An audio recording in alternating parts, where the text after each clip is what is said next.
জাদু সোনার তরমুজ বাড়ি। এখন থেকে এই বাড়িতে তোমাদের থাকা এবং খাওয়ার ব্যবস্থা হয়ে যাবে।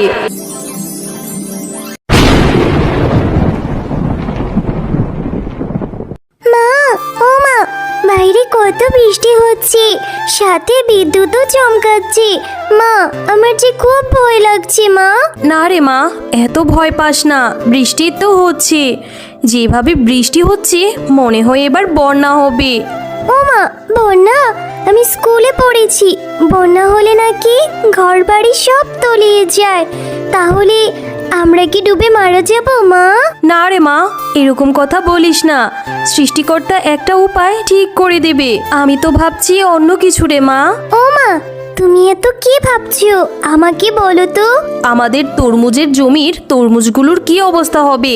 যদি এত বৃষ্টি হতে থাকে তাহলে তো পানি দিয়ে তরমুজগুলো নষ্ট হয়ে যাবে আর তরমুজের জমিটা একদম ডুবে যাবে। মা, তাহলে সকালে যেয়ে তরমুজের জমি থেকে সব তরমুজগুলো নিয়ে আসবে, কেমন?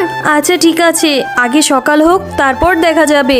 এখন এত কথা না বলে ঘুমিয়ে নে তো। টয়া, আমি তরমুজের জমিতে যাচ্ছি তরমুজগুলো তুলে আনতে, তারপরে বাজারে নিয়ে বিক্রি করে দেব, বুঝলি? ও মা, তুমি আমাকেও তোমার সাথে করে নিয়ে যাও না, আমি তোমাকে তরমুজ তুলতে সাহায্য করব। আচ্ছা ঠিক আছে, তবে তাড়াতাড়ি আয়।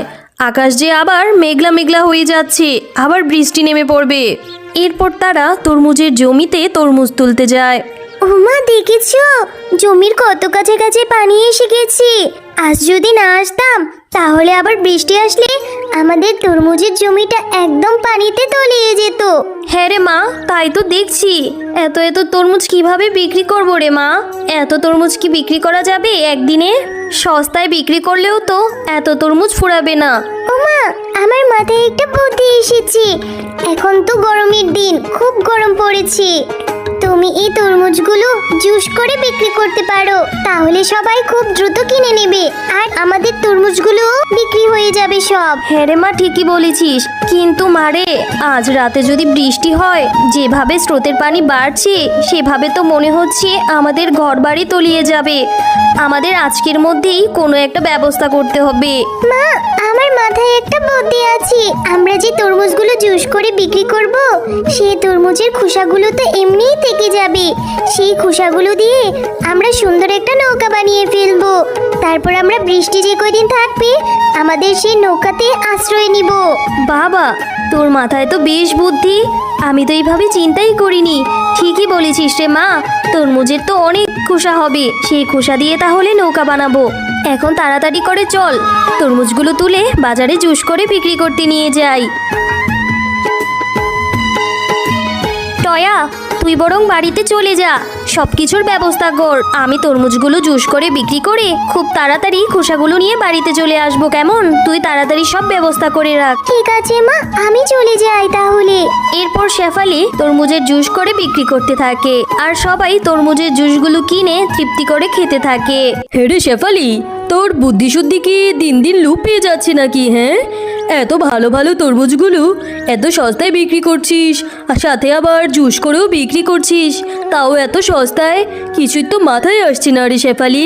বাঘিনী ভাবি, এবার যে বন্যা হবে, তরমুজের জমির খুব কাছাকাছি পানি চলে এসেছে। আজ রাতে বৃষ্টি হলে তরমুজের জমিটা একদম তলিয়ে যাবে। এর চেয়ে বরং তরমুজগুলো আমি যদি সস্তায় বিক্রি করতে পারি তাহলে সবাই কিনেও খেতে পারবে আর আমার অত লসও হবে না। ও, এই ব্যাপার। তা এত জুস করে বিক্রি করার কি আছে? আস্ত তরমুজ বিক্রি করলেই তো হয়ে যেত। না ভাবি, তরমুজ তো অনেকগুলো, আর এতগুলো তরমুজ কি একদিনে বিক্রি করা সম্ভব? আমি চাচ্ছি আজকের মধ্যেই তরমুজগুলো বিক্রি করতে, আর খোসাগুলো জানি আমার কাছে থেকে যায়। কিসব বলছিস রে শেফালি, হাসালি রে। তুই তরমুজ বিক্রি করবি আবার খোসা রেখে দিবি, আমার মাথায় তো কিছুই ঢুকছে না। হ্যাঁ বাঘিনী ভাবি, এই তরমুজগুলো যদি আমি জুস করে বিক্রি করি তাহলে যেই খোসাগুলো থেকে যাবে সেই খোসাগুলো দিয়ে আমি একটি নৌকা বানাবো। যেভাবে বৃষ্টি হচ্ছে আর স্রোতের পানি বাড়ছে, আশ্রয়ের জন্য তো কোনো ব্যবস্থাই করতে পারিনি, তাই আপাতত এই তরমুজের নৌকায় থাকবো। কী সব বলছিস বন্যা? এই দিনে আবার বন্যা হবে? তোদের মতো গরিবদের মাথায় যত অদ্ভুত চিন্তা ভাবনা বাপু, যা ইচ্ছে তাই কর। এরপর শেফালি তরমুজের জুসগুলো বিক্রি করে তরমুজের খোসাগুলো নিয়ে বাড়ির দিকে চলে যায়। মা মা, আমাদের তরমুজের নৌকাটা অনেক সুন্দর হয়েছে। এখানে আমরা এখন নিরাপদে থাকতে পারবো। হ্যাঁ রে মা, আগে থাকতেই বানিয়ে রাখলাম। যদি বন্যা হয় তাহলে এই নৌকাতে আশ্রয় নেব, আর না হলে তো নাই। ও মামা, দেখো বাইরে কত ঝড় হচ্ছে, কত বৃষ্টি। আমার খুব ভয় লাগছে মা, বন্যায় আমাদের ভাসিয়ে নিয়ে যাবে না তো? না রে মা পিঙ্কি, তুই এত ভয় পাস না, শুধু তো বৃষ্টি হচ্ছে। আরে আরে, শেফালি তো ঠিকই বলেছিল, এবার তো বন্যা। এই বৃষ্টি তো কমার নামই নিচ্ছে না, তাহলে কি বন্যা হবে? যাই হোক বাপু, আমার একটা ব্যবস্থা করতেই হবে। ওই শেফালি না বলেছিল ও নাকি নৌকা বানাবে তরমুজের খোসা দিয়ে। আমি তাহলে এক্ষুনি যাই, ওদের বাড়িতে গিয়ে তরমুজের নৌকাটা নিয়ে আসি, না হলে তো আমার ডুবে মরতে হবে। আরে আরে, প্রায় হাঁটু পর্যন্ত পানি হয়ে গিয়েছে, আর ওই তো তরমুজের সেই নৌকাটা। এখনও শেফালি আর ওর মেয়ে নাক ডেকে ঘুমাচ্ছে। এই সুযোগে আমি ওদের নৌকাটা চুরি করে নিয়ে যাই, আর ওরা মা ও মেয়ে পানিতে ডুবে মরে যাক, তাতে আমার কিছু যায় আসে না। এরপর বাঘিনী নৌকাটা চুরি করে নিয়ে যায়।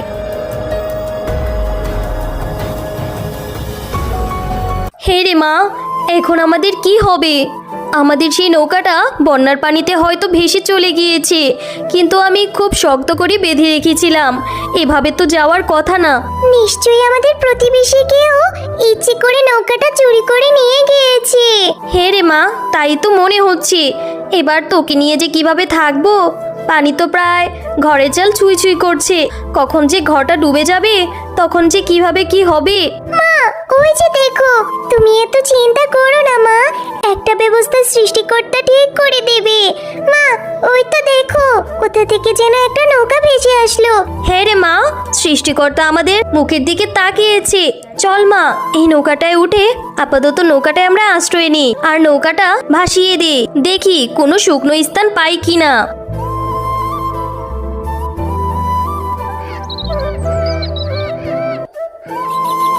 মা, দেখো, নৌকাটা কত সুন্দর একটা দ্বীপের কাছে এসে থামলো। এই দ্বীপটা কত সুন্দর, চারদিকে কত সুন্দর। হ্যাঁ রে মা, আপাতত আমরা এখানে একটু বিশ্রাম নিই, পরে খাবারের ব্যবস্থা করা যাবে। এই জায়গাটা আমাদের জন্য সুরক্ষিত। দুষ্ট ত্রান্তিক, তুই যাই করিস না কেন, আমি তোকে আমার জাদুর কাঠি কখনোই দেব না। তুই যদি তোর জাদুর কাঠি না দিস, তাহলে আমিও তোকে আর বাঁচিয়ে রাখবো না। এবার মর তুই। তোর যা করার করে নে, আমি তোকে আমার জাদুর কাঠি কখনোই দেব না। মা মা, দেখো, ওই পরীটাকে ওই ত্রান্তিকটা বেঁধে রেখেছে। আমাদের ওই পরীটাকে বাঁচাতে হবে মা। হ্যাঁ রে মা, তাই তো দেখছি। তুই এখানে দাঁড়া, আমি কিছু একটা করছি।